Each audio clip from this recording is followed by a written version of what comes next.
Drop it. Ketika seseorang percaya kepada Tuhan Yesus, maka orang itu seperti dibawa masuk ke dalam keluarga, ya seperti saat saudara menyambut ketika anak saudara atau bayi baru lahir di dalam rumah tangga, maka suasana di rumah itu penuh dengan sukacita. Maka dikatakan di Alkitab, satu orang bertobat maka seisi surga bersuka cita. Ya, tetapi itu bayangan yang boleh kita miliki, tapi ada satu bayangan lain lagi, ilustrasi yang lain lagi yang lebih tepat, saudara. Ya, karena begini, ketika saudara percaya kepada Tuhan, saudara bukan hanya lahir baru dan kemudian dibawa masuk dalam keluarga Allah, tetapi sesungguhnya ketika saudara lahir baru, saudara dipersandingkan, ya. Saudara disunting oleh Tuhan Yesus menjadi mempelainya. Saudara bukan lagi sendiri, tetapi saudara sudah menjadi milik daripada Yesus. Maka dikatakan gereja Tuhan itu adalah mempelai Kristus. Artinya apa? Saudara tidak lagi hidup sendiri, tetapi hidup saudara menjadi tanggungan Yesus. Jadi saudara, kita semuanya sebagai umat Tuhan itu disebut sebagai mempelai wanita, yaitu istrinya Tuhan Yesus. Karena apa? Identitas saudara yang lama sudah diganti dengan identitas yang baru. Ya, seperti dulu Ibu Ita itu keluarganya namanya Prawiro. Ya, pada waktu dia menikah dengan saya, nama Prawironya itu diganti dan berubah menjadi Ita Utomo. Nah, gitu kan? Karena apa? Karena dia sudah menjadi istri saya. Yang kasih makan dia bukan lagi Pak Prawiro Sasmito, ya bapaknya, tetapi yang kasih makan adalah suaminya. Nah, kemudian ketika saudara menjadi mempelai Kristus, maka dua menjadi satu. Seperti saya dengan Ibu Ita bukan lagi dua tapi satu. Maka pada waktu di sekolah ada ambil raport, ya istri saya kepengennya, kok kamu nggak pernah ikut sih? Ya waktu anak-anak kecil saya sibuk terus di dalam misi, ya keliling di Sumatera, Kalimantan, Sulawesi, Papua, ya terus pergi, sehingga dia bilang, kok nggak pernah sih kamu ada kalau ngambil raport, nggak seperti yang lain, ya ada dua-duanya datang. Terus saya bilang, sayang, kan kita bukan lagi dua, kita kan satu. Nah, saya bilang begitu. Jadi kamu dan saya sama aja. Ya, kamu ada di situ berarti berdua di situ. Ya, karena kita ini bukan lagi sendiri-sendiri. Ya. Terus dibilang, kamu bisa aja ngomongnya, katanya gitu. Ya, tapi itu kenyataannya, saudara. Ketika saudara bersama Yesus, Yesusnya nggak kelihatan, tetapi dianya ada bersama saudara. Amin. Dia nggak kelihatan, tetapi di tengah situasi apapun dia bersama saudara. Kenapa? Karena dia sudah menyatakan dirinya bahwa engkau bukan lagi milikmu, hidupmu bukan kamu lagi, tetapi aku yang menanggung hidupmu. Maka Paulus katakan, ya Tuhan terima kasih, karena aku tidak lagi sendiri, hidupku bukan aku lagi, tapi Kristus yang memiliki aku, Kristus yang hidup di dalam aku, Kristus yang tinggal di dalam aku. Nah, saudara, pada waktu seseorang menjadi milik Kristus, maka orang itu memiliki hati yang sama seperti Kristus, misi yang sama seperti Kristus, visi yang sama seperti Kristus. Nah, gereja Tuhan menjadi kehilangan arah sampai-sampai yang dahulu satu negara sudah pengikut Yesus semuanya menjadi murtad, saudara. Karena di dalam hati mereka bukan lagi seperti yang ada di dalam hati Yesus. Visi mereka bukan lagi menjadi visinya Yesus. Mereka punya visi yang beda, hati yang beda. Mari kita lihat di dalam PowerPoint, ya apa artinya mempelai Kristus.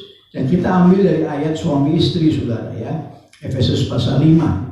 Ya, kalau saudara lihat, Kristus itu adalah mempelai pria, dan kemudian di sampingnya itu ada namanya mempelai wanita, ya itulah gereja Tuhan. Ya, kalau saudara lihat itu gereja Tuhan sosoknya seperti satu ya, tetapi sebenarnya di dalamnya miliaran, saudara ya. Semua orang yang diselamatkan itu dijadikan sama Yesus sebagai mempelainya. Ya. Supaya apa? Supaya mempelainya ini tahu ya bahwa semua hidupmu sekarang bukan kamu lagi, tetapi aku yang hidup di dalam kamu. Ya. Kita dijadikan satu dengan Yesus di dalam hal bukan hanya hubungan kita sekarang yang tadinya putus jadi dekat, tetapi bukan dekat lagi, saudara. Bukan intim lagi, sudah jadi satu. Ya, kalau suami istri jauh-jauhan marah-marahan, itu bukan suami istri ya. Kalau suami istri itu pasti mesra-mesraan, ya, intim, hubungannya harmonis. Maka itulah suami istri yang benar. Nah, sama juga seperti Yesus, ya, kalau dia menjadikan kita mempelainya, maka kita juga harus memiliki seperti hati Yesus yang penuh belas kasihan, seperti hati Yesus yang tertuju kepada orang berdosa, seperti hati Yesus yang selalu mengampuni, seperti hati Yesus yang tidak pernah mencari yang lain, dia hanya cari satu, yaitu jiwa yang terhilang. Yesus selama di bumi tidak kumpulkan gelar, tidak kumpulkan rumah, tidak kumpulkan harta, tidak kumpulkan banyak mobil, tanah, dia hanya kumpulkan jiwa. Tetapi sayangnya mempelainya tidak lagi berpikir tentang jiwa. Saudara, 300 tahun pertama itu seluruh dunia sudah menerima Kristus. Di dalam Kisah Rasul pasal 19 dikatakan bahwa dalam waktu 3 tahun seluruh Asia sudah mendengar kabar baik.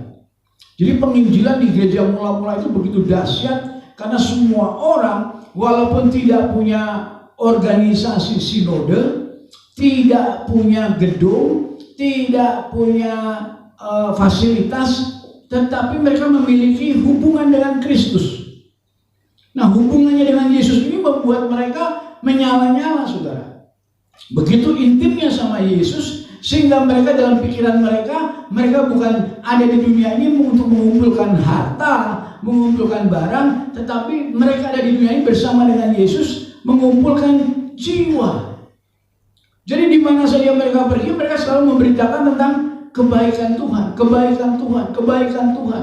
Dan hasilnya, saudara, gereja berkembang begitu cepat sampai kekaisaran Romawi yang pada waktu menjadi penguasa terbesar di dunia takluk kepada Injil dan mengatakan semua orang di seluruh dunia sekarang harus percaya kepada Tuhan Yesusnya orang Kristen. Dan kemudian seluruh Eropa, seluruh Asia, seluruh Afrika, semuanya sudah menjadi percaya kepada Tuhan Yesus. Tetapi gereja Tuhan pelan-pelan mereka tidak lagi sama seperti misinya Tuhan. Gereja Tuhan mulai sibuk dengan segala macam aktivitas, mempercantik gedungnya, mempercantik bangunannya, memperbesar fasilitasnya, tetapi tidak ada lagi hati mencari yang terhilang. Akhirnya gereja yang indah-indah di Turki itu pada waktu aniaya datang, mereka menjual imannya. Dan hari ini Turki menjadi negara yang mayoritas Muslim. Kalau orang pergi ke sana, mereka datang melihat gedung indah, ditulis dengan tulisan masjid, dikasih Ka'bahnya di atas gambar bulan sabit segitu ya, kubahnya. Tetapi itu semua adalah pertamanya gereja, saudara. Nggak ada masjid di Turki. Ya, yang ada itu semuanya adalah gereja yang diubah menjadi masjid karena orang Kristennya sudah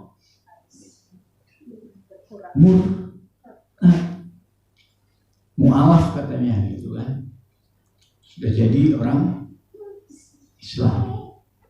Ya. Di Ethiopia, di Afrika begitu juga. Nah sekarang di Eropa, saudara, gereja kosong. Di Belanda, di Jerman, di Inggris kosong, nggak ada lagi yang ibadah. Gedungnya akhirnya dijual, jadi kantor, jadi hotel, jadi tempat minum. Kenapa? Karena gereja Tuhan sudah bukan lagi gereja, karena hatinya tidak lagi tertuju kepada jiwa-jiwa. Saudara, pada waktu hidup kita tidak lagi tertuju pada jiwa-jiwa, maka kita menjadi mempelai yang tidak setia. Coba lihat selanjutnya. Mempelai Kristus apabila dia tidak setia, ya. Ini kan firman Tuhan yang saya nggak baca lagi, udah baca. Ya, kalau saya baca firman lagi nanti kelamaan ya, saudara ya. Itu tentang suami istri, bagaimana istri harus tunduk kepada suami, bagaimana suami yang sudah mengorbankan hidupnya buat istri, ya istrinya harus ikut kepada suaminya, tunduk kepada suaminya ya. Gereja Tuhan itu harus tunduk kepada Kristus, nggak bisa punya agenda yang lain. Kalau Tuhan Yesus katakan yang terpenting itu cari jiwa, ya cari jiwa, jangan cari mobil, cari harta, cari tanah ya. Nanti kita jadi seperti bukan mempelai Kristus ya. Hubungan Kristus dengan jemaat itu menjadi intim, menjadi indah pada waktu semua orang hatinya sama seperti hati Yesus, visinya sama seperti visi Yesus. Ya, selanjutnya kita lihat di sini ya. Kalau kita suami istri seperti mempelai pria dan wanita, itu kita satu hati, satu visi, satu misi. Sama-sama katakan satu hati, satu visi, satu misi. Ya. Mari kita lihat sekarang ya, kalau gereja Tuhan hatinya tidak lagi tertuju kepada jiwa-jiwa, visinya bukan lagi menjangkau segala bangsa murid Kristus, misinya bukan lagi menyelamatkan orang berdosa, maka kita lihat ya, kita lihat di sini saudara, dia tetap dilihat sebagai seorang wanita, istri. Cantik nggak? Cantik ya, dari luar saudara, tetapi sebenarnya di dalam dia sudah tidak ada siapa lagi, Kristusnya sudah tidak ada. Jiwa-jiwa tidak lagi ada di hati dia. Dia hanya tertarik kepada emas macam-macam lah, emas rencengan, emas apa, punya macam-macam perhiasan. Ya, kalau ke gereja pakai perhiasan emas banyak, tetapi nggak ada jiwa satupun yang diselamatkan. Nah itu dia. Pakai baju jas yang bagus, tapi nggak ada satu jiwa pun yang diselamatkan.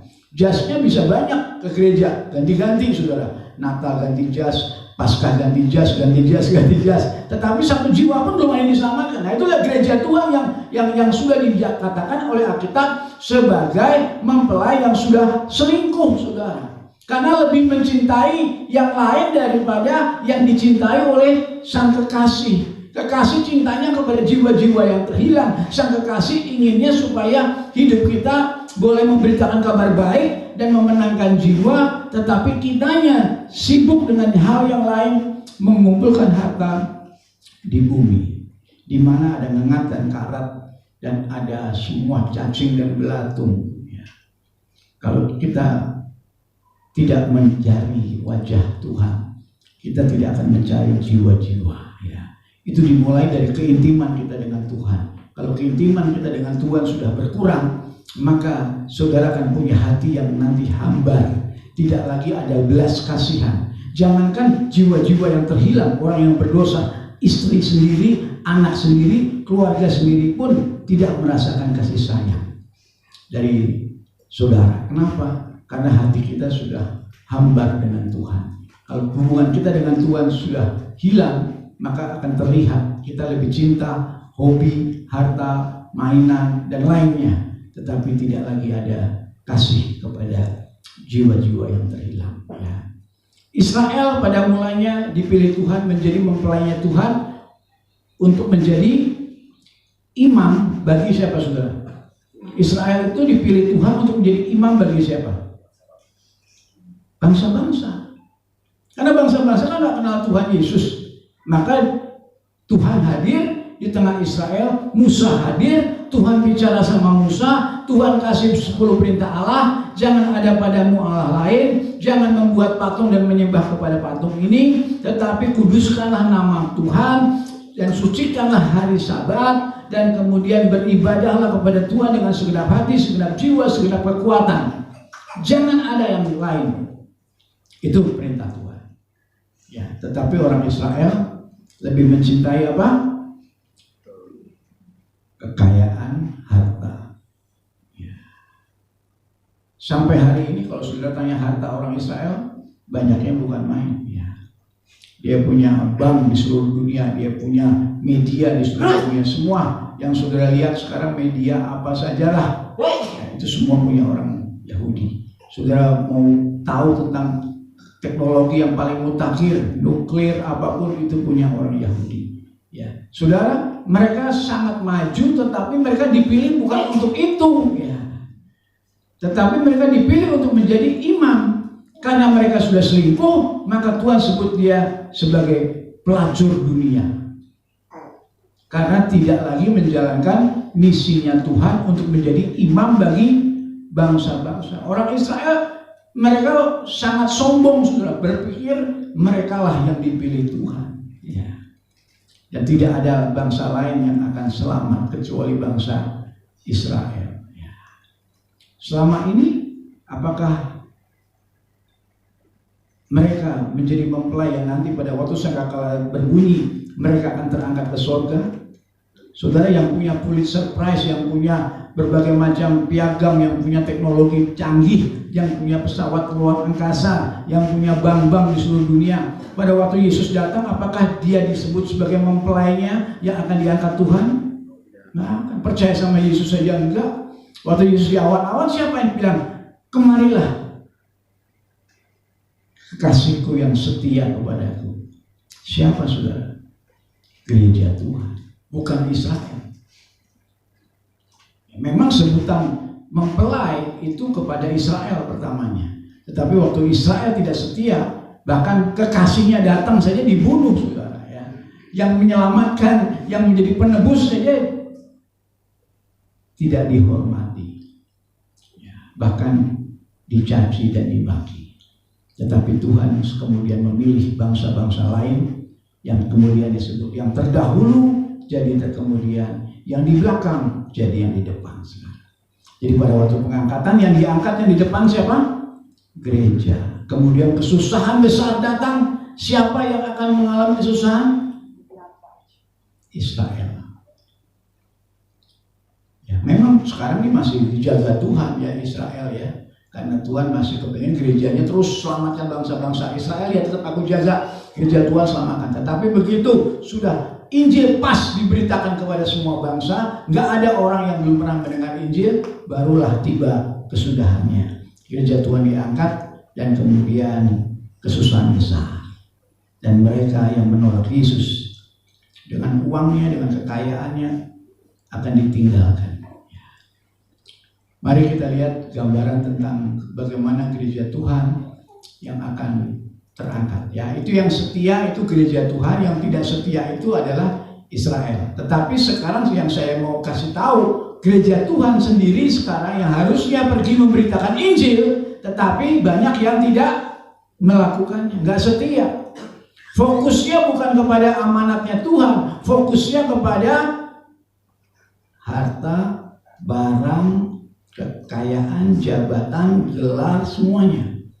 Orang Kristen kalau sudah mulai terlalu sibuk dengan gelar, harta, kekayaan, barang, dia tidak lagi punya hati buat jiwa-jiwa. Ya.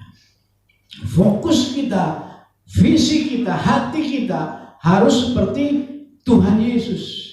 Ya, dia fokus untuk mencari, menyelamatkan yang hilang. Waktu murid-muridnya bilang, yuk kita di sini saja santai. Enggak, kita harus pergi ke desa lain. Karena aku datang untuk memberitakan kerajaan Allah kepada bangsa-bangsa yang lain. Saudara, berpegang kepada visi dan misi yang utama akan menjadikan kita mempelai yang kuat.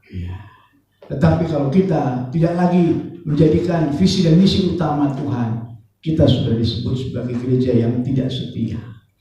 Ya, seperti hamba yang pada waktu mempertanggungjawabkan talenta, Tuhan katakan engkau hamba yang jahat, engkau hamba yang malas, karena yang kau kerjakan bukan visi misi amanatnya Tuhan, engkau kerjakan kemauanmu sendiri. Saudara, kita boleh punya pendidikan, punya harta, punya rumah, punya mobil, tetapi semuanya itu jangan sampai membuat kita tidak menyaksikan tentang Yesus yang membuat kita seperti ini. Saudara harus beritakan, kenapa anak saudara bisa sukses? Itu karena Yesus. Saya ini dulu nggak tahu lah harapannya bagaimana membesarkan anak. Jangankan membesarkan anak jadi insinyur, jadi dokter, jadi sarjana. Untuk saya makan aja nggak ada. Tetapi karena Yesus, Dia memberkati saya.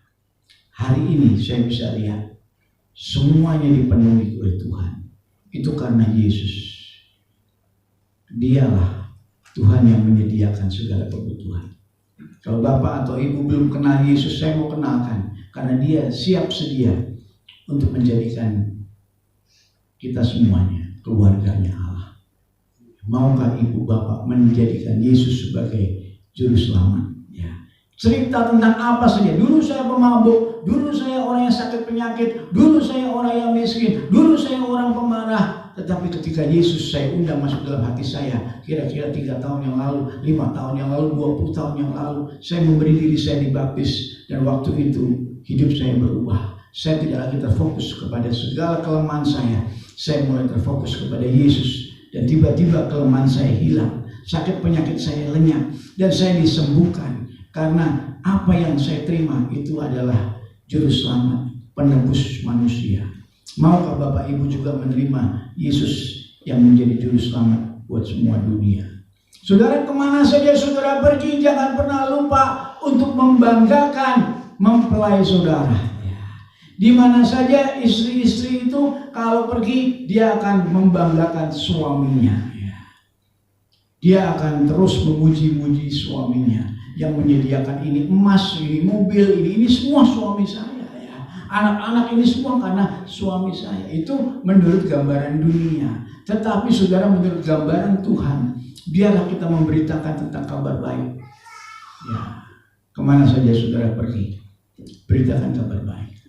Ya, PR saudara, siapkan kesaksian 3 menit, 1 menit tentang hidup saudara yang lalu, 1 menit ketika saudara mengundang Yesus, apa yang saudara rasakan, dan 1 menit tentang hidup saudara sekarang, situasi hidup saudara, keluarga saudara bagaimana. Dan itulah kesaksian 3 menit yang dapat mengubahkan orang lain, memberkati orang lain. Dan siapkan bukan cuma 1, ya sekarang siapkan 1 dulu, nanti bisa bikin 2 kesaksian, bisa bikin 3 kesaksian. Dan kemana saudara pergi, ceritakan tentang kebaikan Tuhan ini, tentang bagaimana Tuhan merubah hidup saudara. Yang terakhir slide-nya, Yesus datang kembali untuk mengangkat gereja Tuhan, mengangkat mempelainya, dan kemudian di sana ada pesta. Seperti saya katakan tadi, kalau kita pertama bertobat, kita dijadikan keluarga Allah. Tetapi yang sebenarnya, yang lebih cocok lagi, ketika kita bertobat, kita dijadikan mempelainya Yesus. Karena suasana yang akan disiapkan Tuhan di sorga bukan suasana selamatan punya anak baru, tetapi suasana itu juga ada ya, seperti anak yang hilang, bapaknya bikin pesta karena anak yang hilang pulang. Tetapi ada suasana yang akan kita alami, yang sekarang sedang disiapkan Tuhan. Suasana apa? Suasana pesta perkawinan Kristus dengan mempelai wanita. Saya nggak ngebayangin itu seperti apa, tapi yang jelas yang sudah pergi duluan itu adalah panitianya, ya, yang sedang bekerja di sana, ya. Seperti apa saya nggak tahu. Bagaimana Ibu Ita ngatur bunga, ngatur kursi, ngatur apa semua itu untuk menyambut gereja Tuhan, ya, datang. Ya, kalau saudara lihat mempelai itu terdiri dari miliaran orang-orang yang diselamatkan, dan Tuhan katakan, mari datanglah, ya, terimalah mahkota yang sudah disiapkan. Jadilah gereja Tuhan yang memiliki hati seperti Tuhan, maka saudara nantinya akan memerintah bersama dengan Tuhan di dalam kerajaan 1000 tahun. Haleluya, amin. Terima kasih Tuhan, kami bersyukur